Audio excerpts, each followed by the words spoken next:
Seja bem-vindo ao Uru Podcast.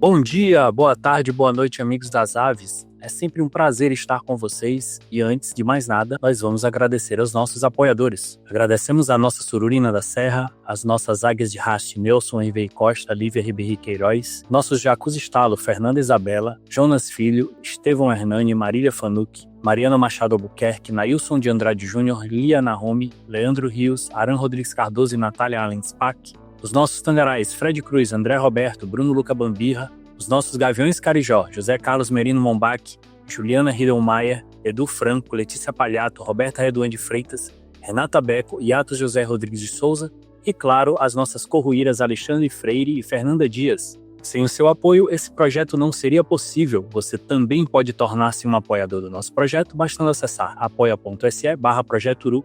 Acesse e conheça todas as nossas opções de apoio. Acesse também revistauru.com/podcast e confira as nossas atualizações das redes sociais @podcasturu. Um pedido especial para 2026, acesse o nosso canal no YouTube, dê uma pesquisadinha lá, Uru Podcast, você vai encontrar o nosso perfil, curta, compartilhe e clique no sininho para não perder as atualizações.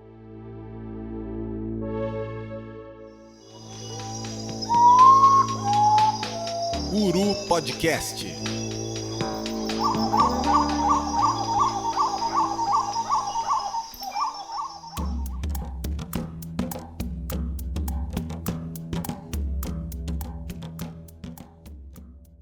Pessoal, hoje a gente fala de uma ave de um ambiente muito especial para mim. Eu há pouco tempo me mudei aqui para Imperatriz, no Maranhão, e tinha como apelido porta de entrada para a Amazônia. E hoje em dia é uma clássica representante da Amazônia Oriental, né? A gente já não encontra praticamente florestas conservadas aqui no município, mas a gente ainda está dentro da Amazônia Legal, então com deslocamento de alguns ou vários quilômetros a gente consegue ainda acessar as belezas da avifauna amazônica do Brasil, do leste amazônico. Cada vez que eu consigo visitar um fragmento, principalmente quando a gente consegue ir em alguma área mais conservada, a gente percebe o quanto a Amazônia é uma experiência formidavelmente acústica, né? É um dos locais em que a gente vive lembrando aquela máxima que numa passarinhada a gente só consegue ver 1/3 das aves e o resto a gente consegue apenas ouvir. Eu costumo pensar nesse ambiente como o paraíso das aves indetectáveis. E a gente fica sempre com essa sensação de que alguns desses bichos são inacessíveis aos nossos olhos. Mas para falar, e a espécie que a gente escolheu para trazer aqui nesse primeiro Aves Extremas de 2026, eu fui na direção oposta e eu tô trazendo aqui para vocês uma das aves mais impactantes e menos discretas dessa região.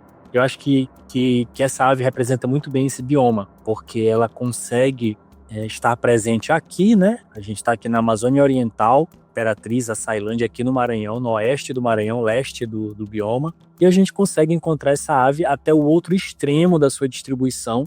Quando a gente fala de outro extremo da distribuição amazônica em território brasileiro, a gente está falando do Acre, mas além, né, ela consegue se apresentar em todos os recantos do bioma amazônico. Esse é o nosso primeiro Aves Extremas de 2026. Eu sou Will Mesquita. Hoje nós vamos conhecer o Anambé Una, uma experiência amazônica.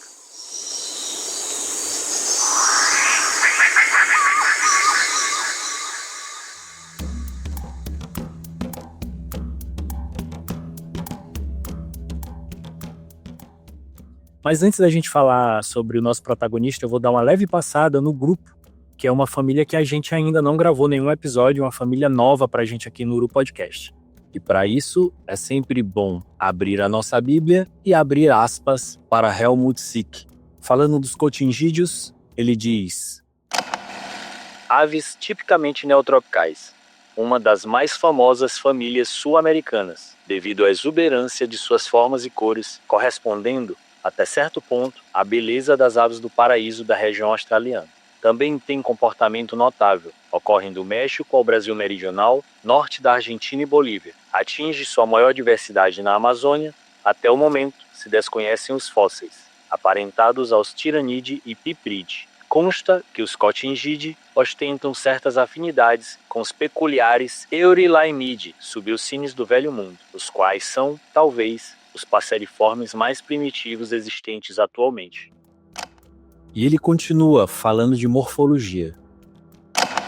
De aparência bem heterogênea, porte em geral é médio, existindo, porém, representantes avantajados, Piroderos, Cephalopteros, que superam mesmo as gralhas, Corvide. Cephalopteros regula quase com gralhão, Daptrius americanus, Falconite, que às vezes é seu vizinho. Alguns Cotingidae estão entre os maiores passeriformes do globo. Em contraposição, existem espécies bem pequenas, por exemplo, Iodopleura e Caliptura.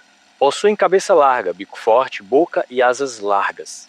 Em torno do bico, às vezes aparecem vibriças, por exemplo em Lipalgos, Querula e Piroderos. As pernas são curtas e os pés adequados a pousar comodamente em galhos. As espécies grandes, como Cephalopteros, Perissocéphalos e Rupicola, têm possantes e afiadas garras. Na estrutura da plumagem, é notável que em Gymnoderos, as pulviplumas, penas de pó, sejam bem desenvolvidas. Esse tipo de pena, raro em passeriformes, ocorre também em Iodopleura, pouco, mas em grande quantidade no Conioptilon maquineninde. Plumagem assim empoeirada, ver o papagaio moleiro, Amazona farinosa, é um caráter singular. Baseado em grande número de cotingídeos taxidermizados, Snow, em trabalho de 1976, identificou a coincidência de muda em reprodução que em outras famílias normalmente se exclui, com a maior fartura de alimento, que ocorre em geral pelo fim da época seca. Hematoderos e Phoenicircus são quase que completamente vermelhos. Rupicola, amarelo vivo. Surpreendente a ocorrência da cor branca em larga escala em espécies silvícolas. Procnias alba é uma das poucas aves do mundo não marinhas inteiramente brancas. Chifolena tem asas brancas com notável contraste de encontro à floresta verde, estando ao lado da arara vermelha entre as aves que mais despertam a atenção quando sobrevoa a Ileia. Quando a vista de encontro no céu nublado, branco muito luminoso, tão comum nos trópicos, a araponga torna-se quase invisível, tal e qual uma ave branca na neve. É comum os Cotingidae terem a garganta brilhantemente colorida, por exemplo, Cotinga, Querula e Piroderos. As penas às vezes são endurecidas, que amplia a reflexão de luz. A estrutura peculiar tem as penas gulares de Querula. Não faltam espécies de roupagens sombrias, por exemplo, Lipalgos. E ele segue num dos capítulos mais sensacionais de, como eu falei no início, a nossa Bíblia, o livro Ornitologia Brasileira. Quem não teve a chance de ler esse capítulo, eu recomendo fortemente, porque é muito legal. E vocês percebem aí, existem alguns detalhes que entregam a data, né? Alguns detalhes, por exemplo, quando ele fala Tietê de coroa, como Cotingídeo, hoje em dia o entendimento é diferente. Algumas informações históricas que depois a gente conseguiu atualizar as informações, mas ainda assim é um livro incrível que sempre que a gente puder a gente vai recomendar a leitura. Mais pra frente a gente vai voltar a um trechinho de aspas de Helmut Sick quando a gente estiver falando mais especificamente do nosso protagonista do episódio.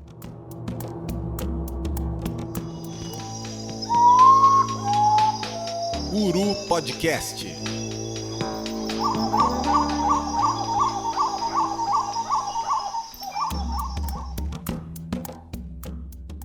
E agora a gente passa para uma apresentação um pouquinho mais contemporânea, baseada na monografia para os cotingídeos que a gente retirou do Birds of the World, outro site que a gente recomenda fortemente que você frequente sempre que possível. Vamos em frente. Os cotingídeos são repletos de peculiaridades e anomalias. E a gente, quando fala em anomalia em cotingídeo, a gente pensa logo no Maú, pensa logo no anambé preto. E aí, quem não conhecer essas aves pelo nome, pode dar uma acessada no Wikiaves, você não vai se arrepender e você não vai discordar da gente quando a gente fala que são aves bem diferentes, são anomalias dentro dos cotingídeos. Nenhuma família de aves exibe tal diversidade nos portes, nos cantos, nos chamados, nos comportamentos e nas plumagens dos seus membros. As espécies dessa família variam em tamanho, algumas são tão pequenas quanto pardais e outras são maiores do que qualquer outro passeriforme neotropical. Em cores, algumas espécies são bizarramente coloridas, já outras são altamente crípticas, com vocalizações tão divergentes quanto os chamados estridentes das arapongas e o miado semelhante ao de um bezerro do Maú. Machos de muitas espécies de cotinga se agrupam em leques para exibir-se para as fêmeas durante a época de reprodução.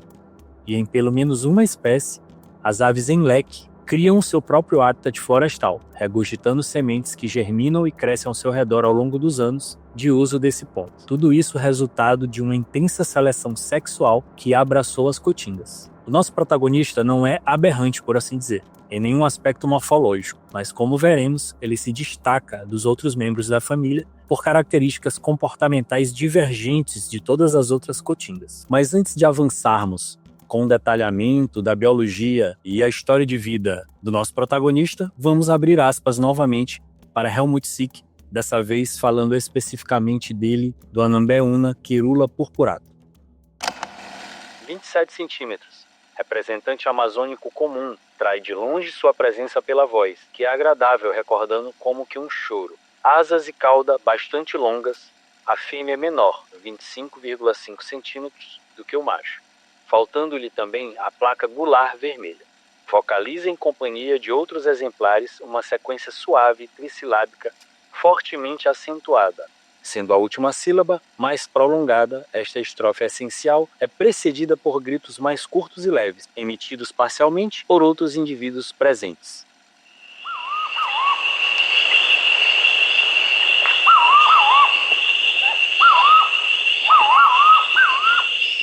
Quando gritam, sacodem as asas e, sobretudo, a cauda, eriçando as penas alongadas, endurecidas e resplandecentes do papo para os lados, fazendo surgir, se visto por baixo, 2 grandes tufos, um de cada lado do pescoço.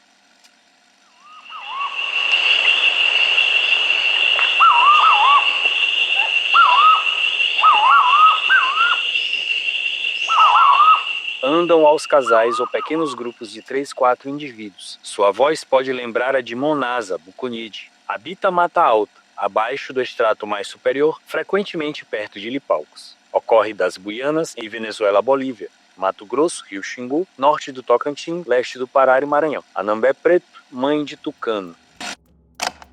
Essa foi a descrição básica que Helmut Sick deu para o Anambeuna, e agora a gente segue contando um pouquinho dessa história com bem mais detalhes. O Anambeuna é uma cotinga relativamente grande, possuindo um corpo robusto, um bico largo, pesado, com plumagem preta e brilhante. Os machos apresentam um colar vermelho escuro na garganta e são maiores que as fêmeas. As íris e os tarsos são escuros, mas o bico é cinza azulado claro ou até mesmo cinza esbranquiçado. Os tarsos são relativamente curtos, o bico é largo, pouco achatado e tem a ponta em forma de gancho. Os juvenis são semelhantes às fêmeas adultas, mas são pretos opacos, com coberturas alares preto acastanhadas. Há um leve dimorfismo sexual de tamanho, com os machos chegando até 30 centímetros e as fêmeas até 25. Quando a gente pensa em espécies semelhantes, a gente imagina logo o pavó, mas além da distribuição, o pavó se concentrar na Mata Atlântica, contrário do Anambeuna, a gente tem uma diferença de porte e a gente tem uma diferença na plumagem das penas da garganta. Essas penas especiais do Anambeuna, elas são penas móveis que formam um colar e são muito visíveis durante os displays dos machos, quando elas conseguem se eriçar. E aí, claro, vale, já que a gente está num podcast, a gente está só com áudio, vale sempre pedir para vocês consultarem o Wikiabs e checarem todas essas espécies que a gente está mencionando. Então você pode abrir aí 2 janelas e comparar o pavó com o Anambeuna. Você já vai entender o quanto é difícil confundir o Anambeuna com qualquer outra espécie dentro da Amazônia. O formato do corpo é bastante incomum, né, em comparação com outras espécies daqui da região. Mesmo os anambés pretos, que são do gênero Cephalopterus, são muito maiores, não são sociáveis, também não são particularmente vocais, como o Anambeuna. Já os chechéus e os guaxes e outras aves do gênero Cassicus são bem mais esguios, bem mais ágeis, têm caudas mais longas e as vocalizações são diferentes. E aí realmente só sobra o Anambé una, para se parecer com o Anambé una, o pavó, e o pavó só ocorre na Mata Atlântica. Então, em campo, você nunca vai conseguir confundir o Anambé una com outra espécie. O Anambé una, ele ocupa o estrato médio e a copa de florestas perenes úmidas, terras baixas amazônicas, sendo endêmico da América Central e do Sul. No Brasil, nós temos registros dessa espécie em todos os estados da Amazônia Legal. Quando a gente pensa um pouquinho na ecologia dessa ave, pensando em ecologia alimentar para iniciar, a gente pode dizer que o Anambé una adulto consome predominantemente frutas, embora também consuma insetos grandes. Os filhotes, como já é clássico na maioria das aves, são abastecidos principalmente com insetos, e a fração vegetal consumida ela está concentrada nas famílias Araliacea, Chrysoblanácea, Laurácea e Meliácea. Já entre os insetos, a maior parte dessa dieta compreende besouros, percevejos, himenópteros e grilos. Essa espécie de ave também consome aranhas. E aí a gente falou lá no começo que essa espécie é muito vocal, né? Emite uma grande variedade de chamados fortes, grande variedade de assovios. É uma espécie que comunica bastante, né? Os grupos sociais comunicam bastante, e esses chamados eles são repetidos, né, várias vezes, numa rápida sucessão, e alguns deles são emitidos inclusive com o bico fechado, e as penas das gargantas já abrem, né, naquele display. É um chamado muito característico. Se você visitou a Amazônia e encontrou com essa ave, você sabe do que eu estou falando. É uma experiência muito legal conferir essa vocalização com esse display dos machos.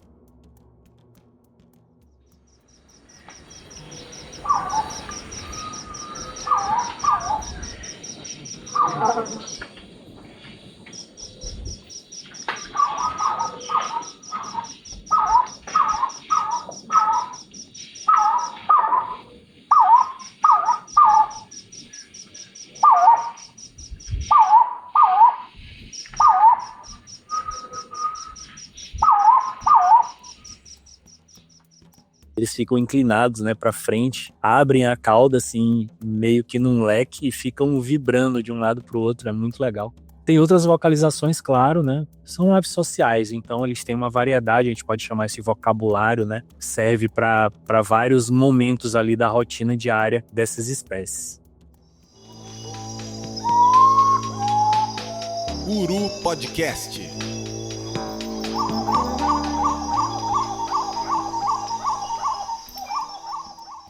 E aí, quando a gente começa a falar de sistemática, de taxonomia, primeiro fato é que Querula purpurata, que é o nome científico da Anambé una, é uma espécie monotípica, inclusive única representante desse gênero Querula. Pode haver uma variação geográfica em relação a tamanho, mas bem discreta, tá? É uma coisa bem fixa. Existem relatos do início da década de 80 de que as aves dos Andes peruanos seriam consideravelmente maiores, né, do que as aqui da Amazônia inferior e das Guianas. Ela foi inicialmente descrita cientificamente no gênero Muscicapa, era Muscicapa purpurata, a localidade tipo foi Cayena, e logo depois ela foi redescrita definitivamente no gênero Querula. E aí é aquele lance de prioridade e tal, né? Vocês sabem tanto quanto eu. As afinidades filogenéticas de Querula são obscuras há muito tempo, e ele originalmente era colocado próximo ao pavó. Basicamente, as pessoas pensavam em termos de semelhança baseada em plumagem. E aí, estudos de análise filogenética do sequenciamento de DNA colocou Querula consistentemente num clado de cotingas de corpo grande, muitas das quais tem a plumagem em grande parte ou inteiramente preta. E aí, nesse estudo, o Anambé militar, ele é basal, né, ao clado. Querula é irmão do grupo interno restante, que consiste no pavó, nos anambés pretos e no maú. Então, a gente tem um grupo fechado do pavó na Mata Atlântica e duas espécies amazônicas, que é o anambé preto e o maú. E aí o Querula é o primeiro ramo externo desse grupo com essas três outras aves. Então, sim, a gente pode dizer que o Anambé una, ele é filogeneticamente próximo do pavó.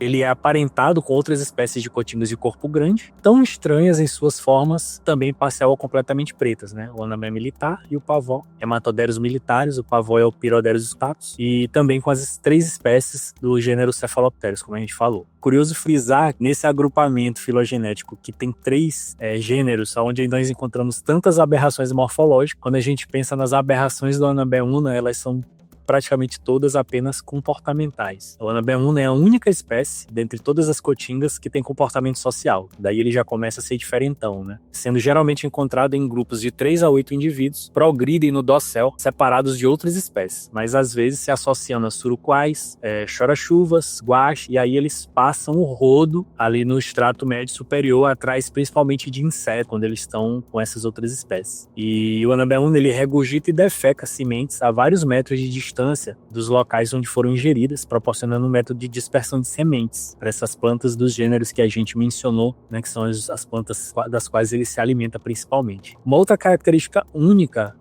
do Anabeuna é que ele é o único membro dentre os cotingídeos a se reproduzir cooperativamente. Os sistemas de reprodução cooperativa, eles tendem a ser mais comuns quando os recursos são escassos ou imprevisíveis, como em regiões áridas. As florestas úmidas de terras baixas, que são as ocupadas pelo Anabeuna, são hábitats que podem fornecer recursos abundantes e previsíveis, particularmente insetos, dos quais ele se alimenta mais intensamente que outros membros da sua família. O ninho do Anabeuna é uma plataforma ou copo solto de gravetos, sendo forrado e revestido por galhos terminais muito finos na forquilha de um galho que fica entre 11 e 23 metros acima do solo. Esse ninho ele é bastante conspícuo, ou seja, ninho fácil de detecção. Mesmo com esse revestimento de galhos e folhas, a construção do ninho pode ser tão aberta que é possível que o ovo fique visível sendo observado de baixo. E outra característica peculiar dessas aves é que os seus ninhos são extremamente, como eu falei, né, são bem conspícuos. Então, essa presença do grupo social cooperativo facilita também com que esse ninho seja localizado em campo. Os ninhos são ativamente defendidos por todo o grupo, que ataca espécies de grande porte como tucanos do gênero Anfastos, gralhas do gênero Cyanocorax e até mesmo gaviões. Machos e fêmeas contribuem para a construção do ninho, a ninhada é de um único ovo e esse filhote ele é abastecido por vários adultos, sendo alimentado apenas com insetos por pelo menos os 12 primeiros dias de vida.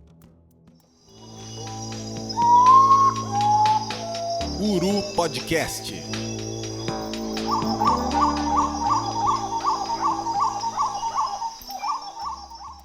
E aí, quando a gente já vai chegando, né, para os finalmente, pensando em conservação, e aí vocês podem pensar comigo que no início eu falei que o Anabeuna ele tem uma distribuição geográfica extremamente ampla, né, indo de um extremo até o outro extremo da distribuição amazônica, da área de Amazônia total. Então essa espécie obviamente é avaliada como pouco preocupante o status, né? Os grandes problemas quando a gente pensa em termos de conservação para essas espécies abundantes é que quando a gente fala de tendência populacional, ela quase sempre vai estar diminuindo, porque o bioma amazônico ele está sendo, aspas, invadido, né? Principalmente nas bordas em zona de fronteira agrícola, e essa espécie ela vai sofrer esse impacto ao longo do tempo. Então, assim, mesmo essas espécies extremamente abundantes hoje, elas podem ter um status de início de preocupação. E o caso do Anabeuna é basicamente isso. A IUCN ela ainda classifica o status dele como pouco preocupante, mas a tendência populacional está diminuindo por perda de hábitat. Grande vulnerabilidade dessa espécie é o desmatamento. Existe uma projeção aí que nos próximos 10 anos haja uma perda de até 18% do hábitat amazônico para essa espécie. E a gente tem que ficar ligado nisso, né? Porque é muito mais fácil a gente conseguir estabilizar, né, manter uma espécie enquanto ela ainda é abundante. Quando a gente fala do Anabeuna, a gente fala muito mais para representar, para trazer como um representante inicial dos cotingídeos. A gente espera que nessa temporada a gente ainda traga mais alguns cotingídeos, representantes de uma família muito legal das aves da avifauna neotropical, e a gente espera falar mais